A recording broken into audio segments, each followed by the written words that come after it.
বলছি ডিপি ওয়ার্ল্ডের প্রস্তাবনা আছে, আর আমরা সেই প্রস্তাবনাগুলিকে আমাদের স্বার্থ অক্ষুণ্ণ রেখে বিবেচনা করছি মাত্র।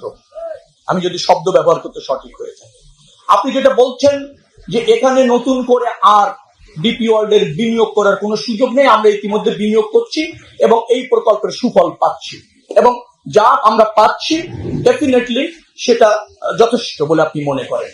আমরা ওগুলিও বিবেচনায় রেখেছি, আপনারা যেগুলি বলছেন সেগুলো আমরা বিবেচনায় রেখেছি।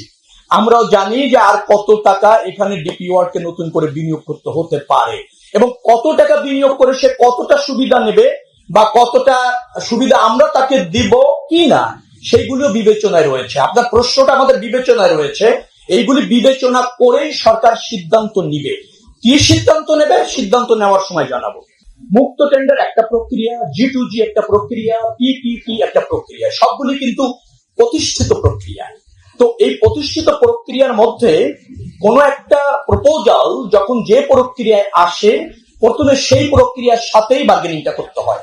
সেই প্রক্রিয়া যদি আমাদের স্বার্থ রক্ষা না করে, ডেফিনেটলি আমরা উন্মুক্ত টেন্ডার প্রক্রিয়ায় যেতে পারি।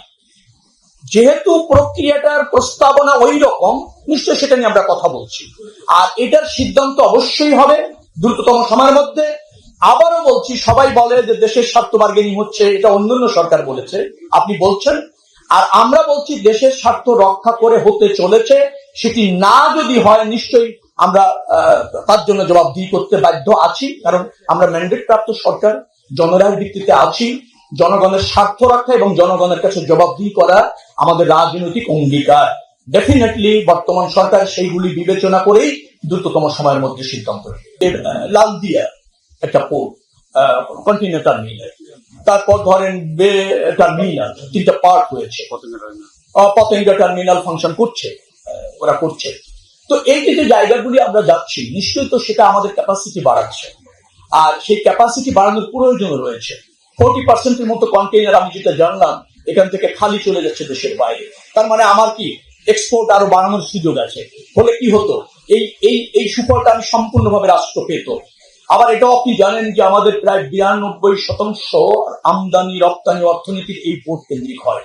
যেহেতু এই পোর্টটা খুবই সম্ভাবনাময়, আমি বলবো না, দৃশ্যমান অর্জন এই পোর্টের মাধ্যমে অর্থনীতিতে প্রতিষ্ঠিত করার এটা প্রমাণিত, যার ফলে এটা আমরা সর্বাধিক ব্যবহার চাই।